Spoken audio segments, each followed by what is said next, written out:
Ayun, good morning. So, check muna tayo ngayon ng market. So, as you can see,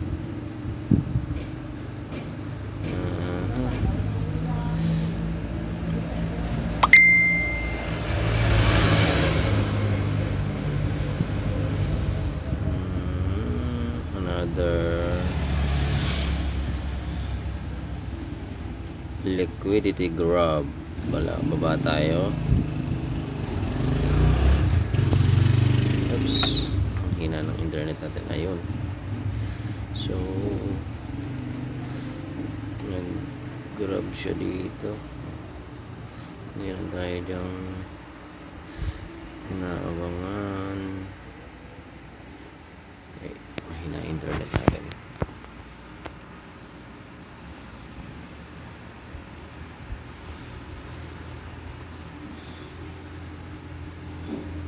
So yung price action natin dito, konti lang, hanggang dito lang ang nakuha niya. So price action natin dito, this one, yung yellow nakikita nyo yan, price action natin dito. Pero another liquidity grab dito, so possible magkaroon tayo ng, check natin ang ball.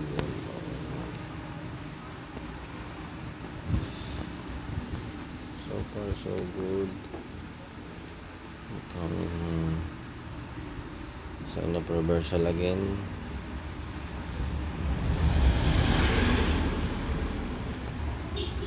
Dominance. Check natin ang dominance. See may gap. Nag-bet na naman. Gumawa ulit ng gap sa taas. So babalikan niya. So,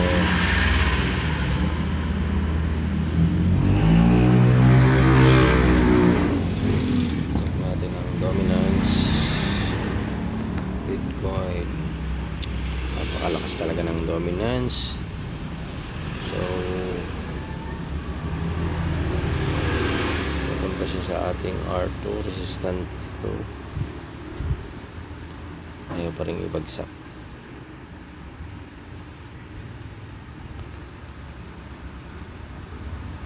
Napakalakas ng ayan. So another rejected sa resistance 1. So pag nagtuloy-tuloy yan, USDT dominance. Huwag naman sanang umabot pa dito. Sana pa bumaba na lang siya dito. Sana bumaba na para sa ating alt season. Medyo masakit na yung alt season natin, ano, delay na ba or may time pa tayo? I think may time pa tayo hanggang December or quarter 3.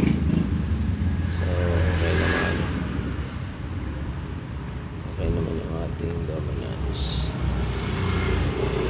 total. So bumababa pa rin, rejected ulit, kinuha dito sa ating balances. So may i-share ako sa inyo, no, yung trades ng aking mentor master. Wait, hanapin natin dito. JTO. So pinag-aaralan ko talagang maigi yung trade niya sa scalping 1 hour.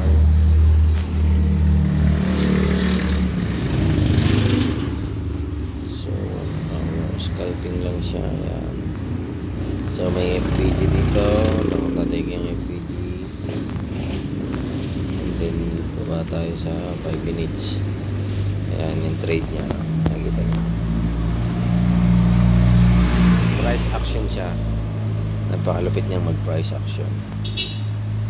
Tsaka meron siyang ginamit na divergence indicator na nag-enter siya doon sa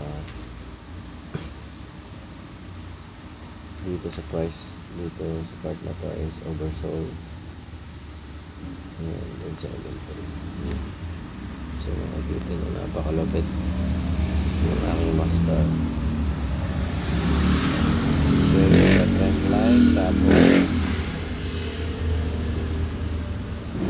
may gamit din siya na volume indicator dito na ang point of interest niya ay dito sa part na to.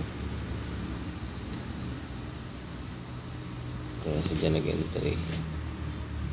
Napakalupit. Scalping na pero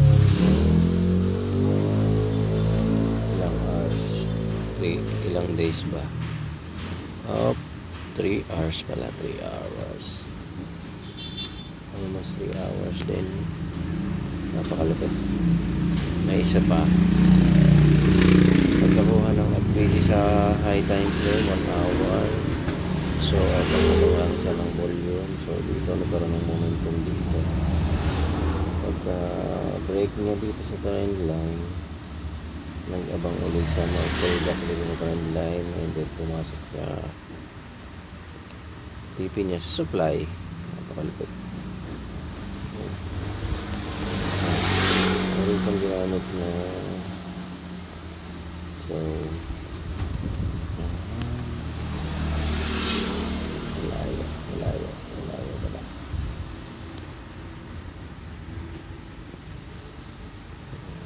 Lupit niya. Lupit mo, master.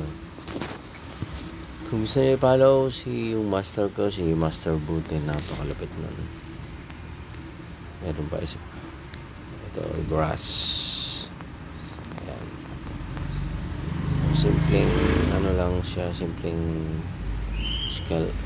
price action. As you can see, ayan. Nagkaroon ng liquidity grab dito sa ilalim ng demand. So, nasa pivot S1 dito sa part na ito. Hindi kumailalim pero hindi nag-grab lang siya, and then nag-enter siya dito part na ito. Meron ginamit niya din yung kanyang volume indicator dito na point of interest dito. Makikita niyo yung volume dito sa may right. Nakalimutan akong tawag nandito sa baba. Wait lang, saan nga ba yan? Volume indicator. Wala yun dyan. Wala. Nandito yun eh. Yung parang ganito. Pero kailangan mo ng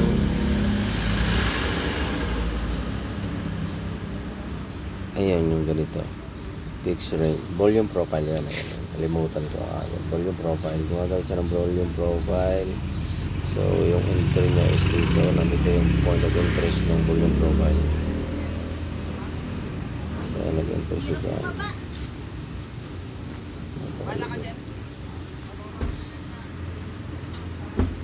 Yung kanyang sa balikan ang kanyang mga so may monitor siya lagi, nakamonitor siya lagi sa dominance ng Bitcoin bago siya mag-entry. So napakalupit na strategy na. So 4 hours lagi siyang nakamonitor sa dominance Bitcoin, USD, T, and siyempre the others.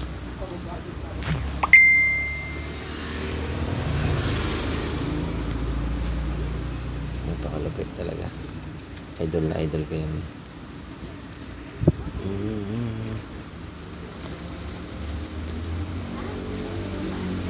Sa Bitcoin natin, Bitcoin price, let's see, Bitcoin price.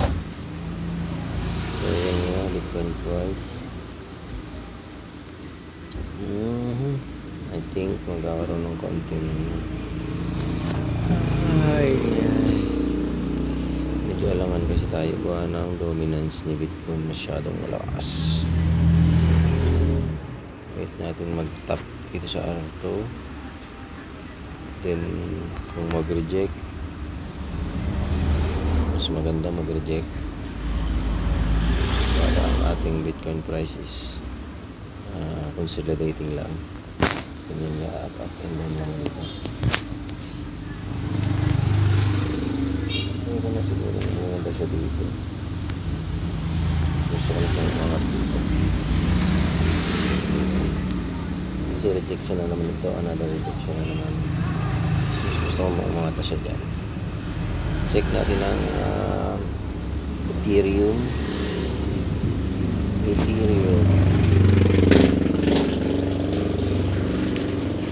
Yan, ayun.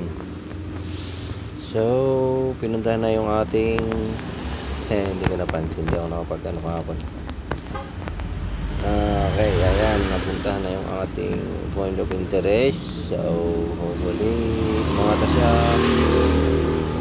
Let's see the daily candle. So maybe hindi na pumunta dito. Ayan, sa ating orange sana na 4 hours. Ayan, ito rejection pero binasag ulit dito, kaya tayo naglagay dyan. So possible kasi na rejection yan, liquidity grab din umangat dito, kaya may red tayo dyan isang projection itong red na to. So kaya gumawa ulit tayo ng, mayroon pa rin tayong another 2 na makikita nyo sa aking last video. Meron ako dyan projection dito ng yellow na ito. So ayan na, nag-tap na ulit dyan. Waiting na naman tayo kung anong gagawin ng market next weekly. Wait, check natin yung weekly. Masyado nang masakit, ano? So maybe angat naman tayo. Doon naman tayo sa BNB. Check natin BNB. Dito sa BNB wala akong ano dito, masyadong magulo yung price action niya. Ayun, nagtap ulit siya sa ating triangle line pero reject again. Pangat kasi ng ano niya, search niya.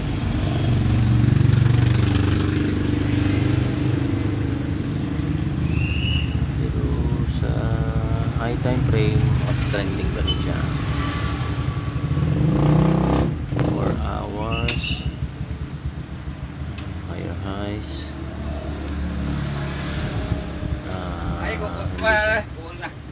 Ay, okay, nice. Ayaw ko talaga dito.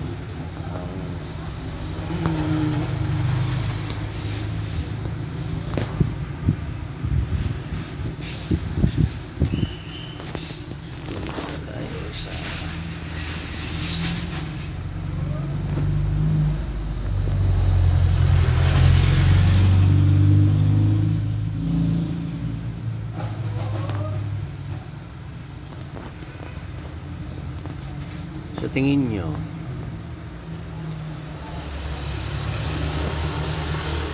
may ibababa pa si Bitcoin or diretso na to? Kasi ito lang yung pivot niya. Once umababa siya dyan, kakaroon tayo na naman ng correction dito.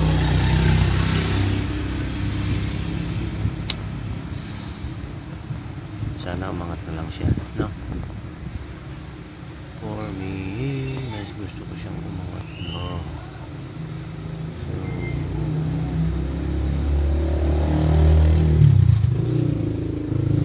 price action before, no? Ayan, madami kasi nagsasabi dati na nung nandito yung price dito sa price nito, sa reaccumulation nito, sabi nila bababa na bababa. Sabi ko, ayan, pwedeng bumaba yan dyan kung may worldwide World War 3. Napaka-imposible kasi niyan. nandito sa price na 24. So ayan, expansion, reduction, yan. Okay, meron tayo dito sa here, price nito. Okay, so lumipat na lumipat, price action again, price action lang tayo guys. So ito, kung hindi naman ito mas mabuti, hindi man makuha ito kasi dito na lang tayo, angat na lang siya, no? Ganito na lang ang gusto kong mangyari niya. So projection na yan, direction na yan dito. Mas gusto ko yung ganyan mangyari, no? Mas ayaw ko nang pumunta dito yan. Sa mga gustong mag-trade, meron din tayo dyang referral link sa baba.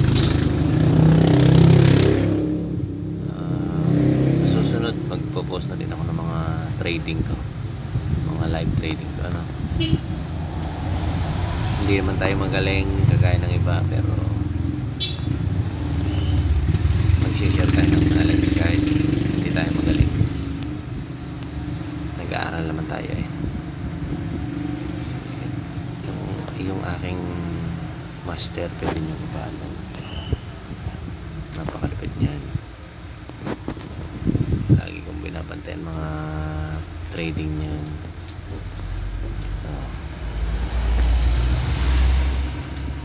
Napakalapit niya mag-trade. Master ko. 5 minutes. Ayan, oops.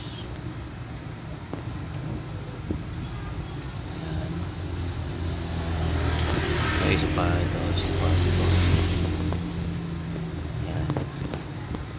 Ano naman siya? So, ito. 30 minutes. Piruin mo yan.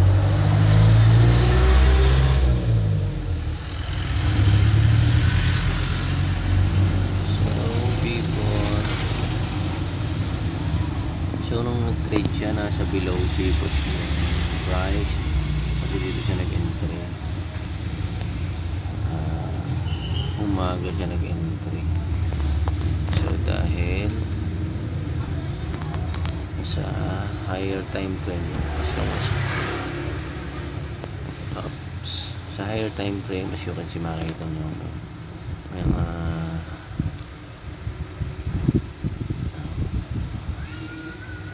lower high, lower low, lower high, lower low, lower high, lower low, lower high. So lower low. Napakasimpleng trading ni Master Bruton. Ayan. So pumunta siya ng 30 minutes. Yan siya matake. Meron din siya mga gamit na volume indicator, saka diversion, RSI. So ganyan siya nag-trade yan. Pinag-aaralan ko lang. So nagpunta ulit siya dito sa supply zone. Dito siya nag-exit. Mga certain. Sobrang daming tama. Dito siya nag-TTP. Yun lang, no? Dito sa mga nakakapanood, hindi naman po tayo magaling, pero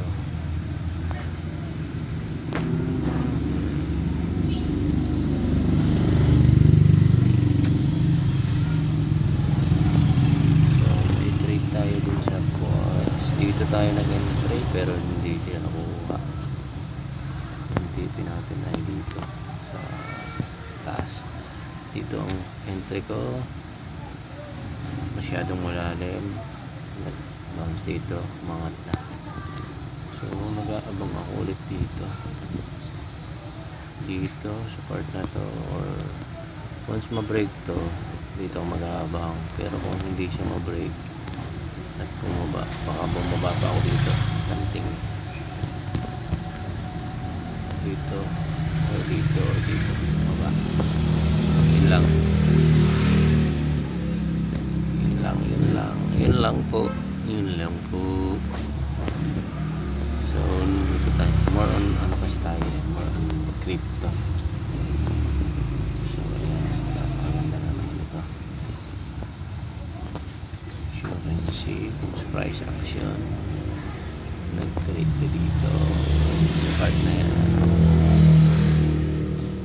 Mahilig tayo mag-price action eh. So break out dito, break out dito. So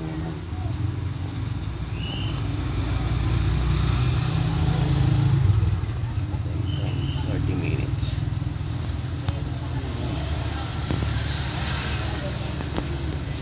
So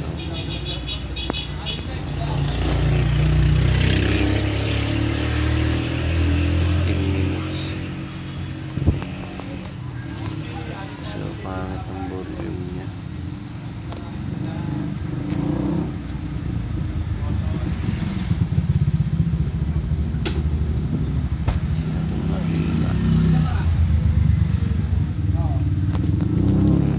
Na pala ulit ito. Kaya medyo parang bagal na ulit yung so mas maganda kung pwede ka ulit pumasok dito kapag nagkanan siya dyan, bumasag siya dyan, dito yan, pwede ka ulit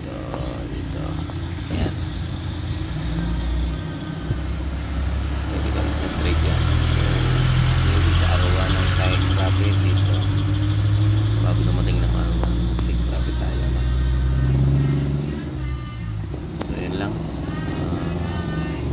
okay na, bukas na ulit. Bye bye, subscribe lang sa mga gusto, kung ayaw naman wala ang problema. Thank you.